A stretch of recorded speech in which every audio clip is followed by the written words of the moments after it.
할렐루야! 온라인 성경 통독 여행에 오신 여러분들을 환영하고 축복합니다. 오늘은 에스라 계론입니다. 에스라서에 대한 전반적인 내용을 보도록 하겠습니다. 먼저 성경 한 구절 읽겠습니다. 에스라서 10장 1절입니다. 에스라가 하나님의 성전 앞에 엎드려 울며 기도하여 죄를 자복할 때에 많은 백성이 크게 통곡하며 이스라엘 중에서 백성의 남녀와 어린아이의 큰 무리가 그 앞에 모인지라. 아멘. 에스라서에 대해서 보기 전에 우리는 지금까지 읽었던 구약 성경의 역사서의 이야기를 살펴보겠습니다. 그 이유는 구약 역사 이야기의 배경을 알아야 에스라서를 이해하기 쉽기 때문입니다. 구약은 역사서, 시가서, 예언서로 구분되어집니다. 역사서는 창세기부터 에스더까지, 시가서는 욥기부터 아가, 예언서는 이사야부터 말라기까지입니다. 역사서는 창세기부터 에스더까지입니다. 오늘 보고자 하는 에스라는 여기에 속합니다. 역사서를 또 분류해보면 창세기 1장부터 11장까지는 하나님이 창조하셨던 창조시대, 창세기 12장부터 50장까지는 족장시대, 아브라함, 이삭, 야곱, 요셉이 나옵니다. 그리고 모세시대, 모세가 애굽 땅을 나오게 되지요. 출애굽기, 레위기, 민수기, 신명기입니다. 모세 시대가 지나고 나면 여호수아가 모세의 뒤를 이어 이스라엘 백성을 지도합니다. 그러면서 사사들이 등장하기 시작합니다. 여호수아, 사사기, 룻기, 사무엘 상하까지는 사사 시대입니다. 그런데 이스라엘 사람들은 사무엘에게 왕을 달라고 이야기합니다. 그래서 하나님은 이스라엘에 왕을 허락하셨습니다. 그 첫 번째 왕이 바로 여러분들이 잘 알고 계시는 사울 왕입니다. 그러나 다윗 왕과 솔로몬 왕을 지나면서 이스라엘은 두 개로 나눕니다. 즉, 북이스라엘, 남유다로 나누게 되지요. 이렇게 왕들이 세워지는 이야기가 바로 왕정시대입니다. 열왕기 상하에서는 북이스라엘과 남유다에 대해서, 역대 상하에서는 남유다에 대해서 이야기하고 있습니다.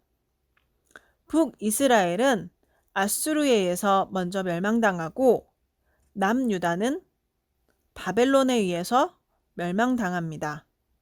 바벨론의 느부갓네살 왕은 세 차례에 걸쳐 유대 백성을 포로로 잡아갔습니다. 그래서 우리는 왕정 시대 후에 포로 시대라고 이야기합니다. 포로 시대에는 에스라, 느헤미야, 에스더가 있습니다. 영원히 강성할 것만 같았던 바벨론도 멸망당합니다. 바사, 페르시아라는 나라에게 멸망당하지요. 페르시아, 바사의 고레스 왕은 이스라엘 사람들에게 자유를 주었습니다. 그래서 너희 나라에 가서 살아도 돼 라고 하였습니다. 이스라엘 사람들은 70년 만에 이스라엘 족 땅으로 돌아올 수 있었습니다. 이때 이야기가 바로 에스라입니다. 그럼 이스라엘 사람들이 이스라엘 땅으로 돌아오자 무엇을 할까요? 네, 야훼 하나님의 성전을 다시 만들자, 우리가 하나님을 다시 잘 섬기자라고 이야기합니다. 그래서 에스라서가 쓰여진 것입니다. 이런 배경을 알면 우리는 에스라서를 읽을 때 조금 더 흥미진진하게 읽을 수 있습니다. 이제 에스라서의 개론을 보겠습니다. 에스라서의 주제는 성전 재건, 그리고 신앙개혁을 통한 야훼 신앙 공동체의 확립입니다. 저자는 에스라로 보고 있습니다. 기록 연대는 느헤미야가 바사 왕실로부터 귀국한 주전 444년 이후로 추정되고 있습니다. 즉, 에스라가 그의 생애 말기에 기록한 것으로 보입니다. 기록 목적은 70년간의 바벨론 포로 생활과 귀환 이후의 여러 가지 어려움은 백성들로 하여금 신앙 공동체로서의 정체성을 흐리게 하였습니다. 그래서 에스라는 신앙 중심적인 성전 재건 사업에 대한 기사와 이방인들과 통혼한 백성들에 대한 강력한 개혁 조치를 기록함으로써 이스라엘 백성이 여전히 하나님의 사랑을 받고 있는 언약 백성임을 알게 하려 하였습니다. 기록 배경은 에스라서는 시기적으로 두 부분으로 나눕니다.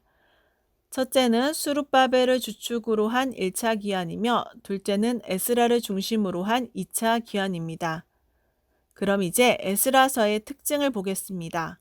에스라는 성전 재건 과정을 부각함으로써 하나님의 택하신 백성으로서의 예배와 신앙을 강조합니다. 에스라는 하나님께서 이스라엘과의 언약을 잊지 않고 있음을 강조합니다. 에스라는 포로 귀환 그리고 성전 재건 사업이 하나님의 은혜와 하나님의 능력으로 진행됨을 이야기합니다.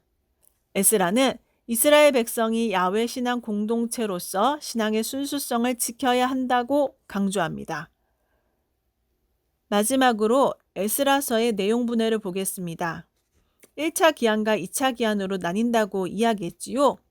1차 기한에서는 1장과 2장의 포로 기한과 3장에서 6장까지의 성전 재건, 2차 기한은 7장과 8장에서 9장과 10장에서는 혼합해서 결혼한 것을 해체하자라고 내용이 분류됩니다.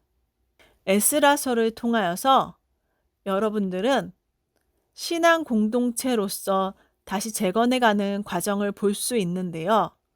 우리도 혹시라도 지금까지 하나님 중심이었던 신앙이 흔들린 적이 있었다면 다시 한번 이 말씀 읽기를 통하여서 신앙을 재건하는 시간을 갖게 되기를 바랍니다.